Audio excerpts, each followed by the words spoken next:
Hello, dear students. Welcome back, all of you. Welcome to Hyderabad IAS Academy.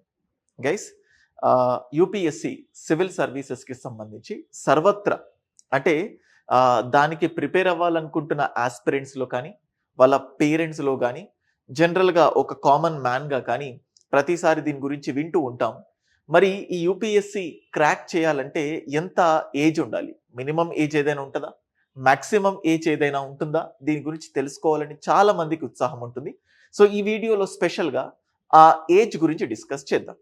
దాంతోపాటు తక్కువ ఏజ్లో, young ఏజ్లో ఈ సివిల్ సర్వీసెస్ని క్రాక్ చేస్తే వచ్చే బెనిఫిట్స్ని చాలా క్రిస్ప్గా, మరి లేట్ ఏజ్లో క్రాక్ చేసిన వాళ్ళు ఉన్నారా? అటువంటి సందర్భాలు ఏవైనా ఉన్నాయా?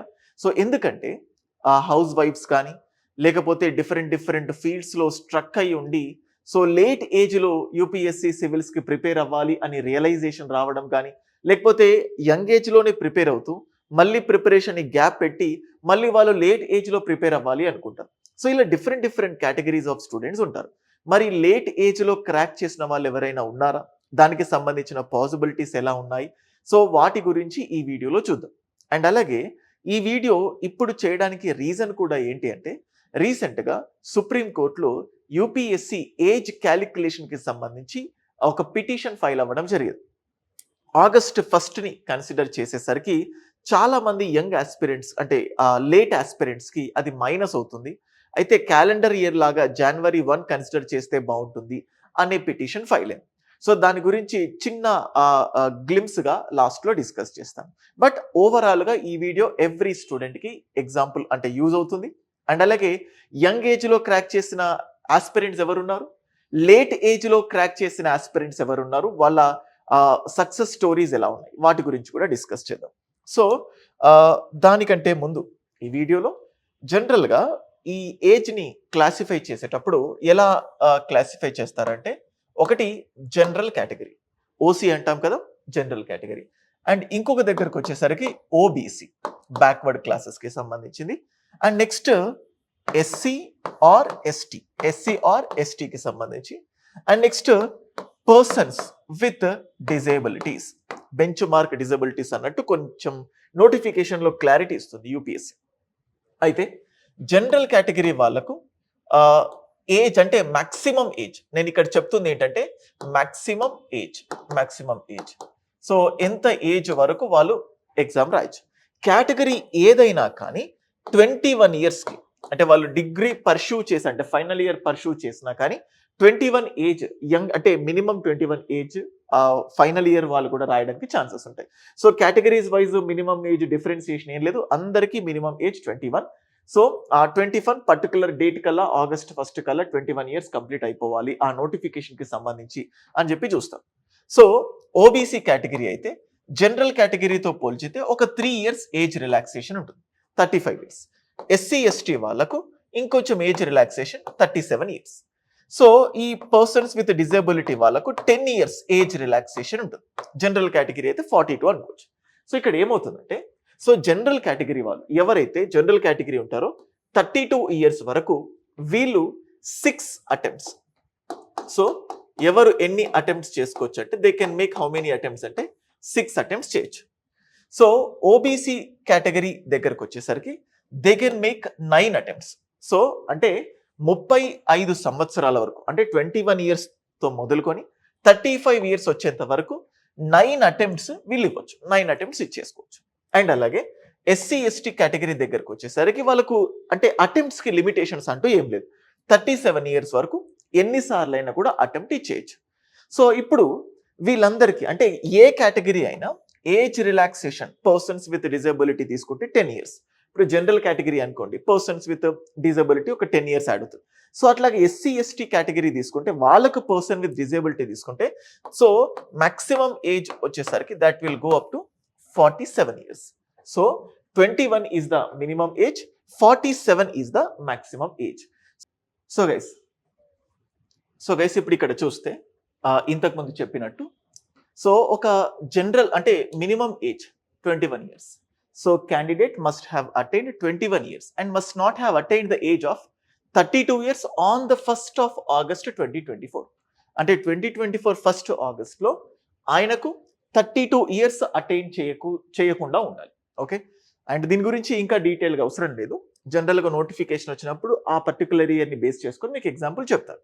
సో మళ్ళీ ఇక్కడ చూస్తే అదే, సో 21 ఇయర్స్ ఉంది అండ్ మాక్సిమం వచ్చేసరికి ఏంటి 32. సో జనరల్ కేటగిరీ వచ్చేసరికి 21 నుంచి 32 వరకు. ఓకేనా.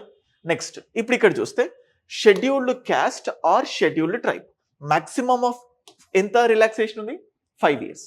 సో 32కి ప్లస్ 5 ఇయర్స్ అంటే ఇక్కడ వీళ్ళ విషయం దగ్గరకు వచ్చేసరికి 21 టు 37.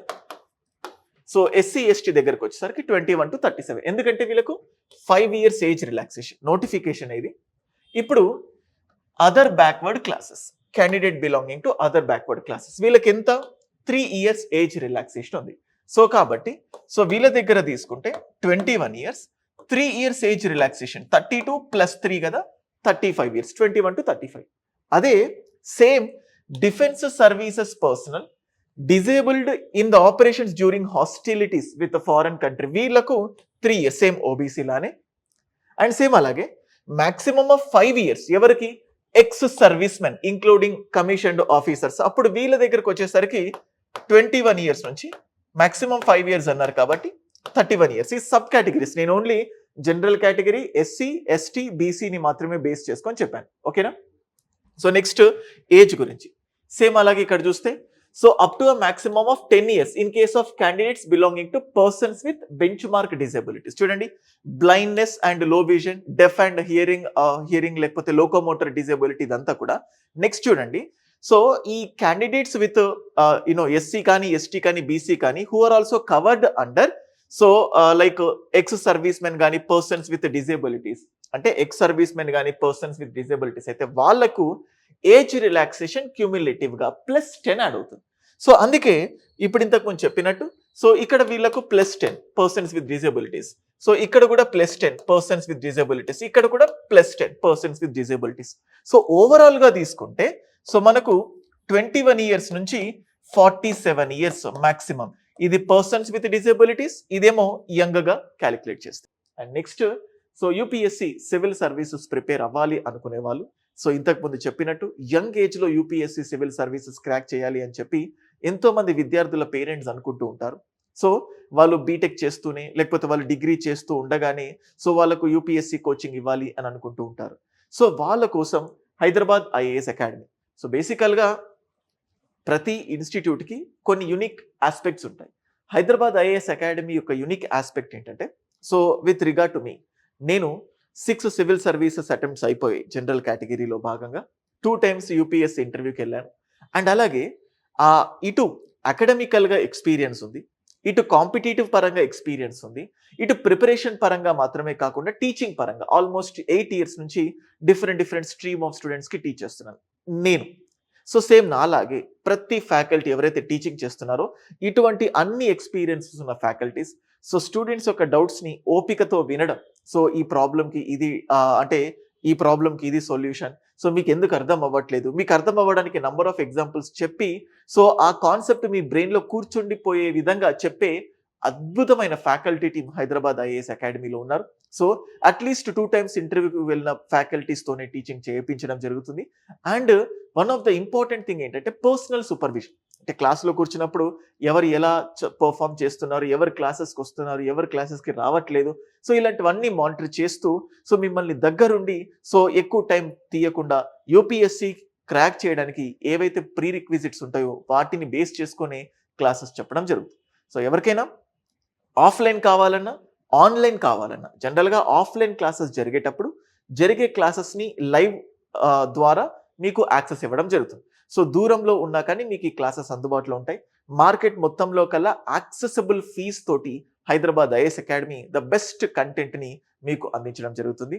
మీకు ఇంకా దీనికి సంబంధించి ఏ డౌట్స్ ఉన్నా you can contact the below scrolling number.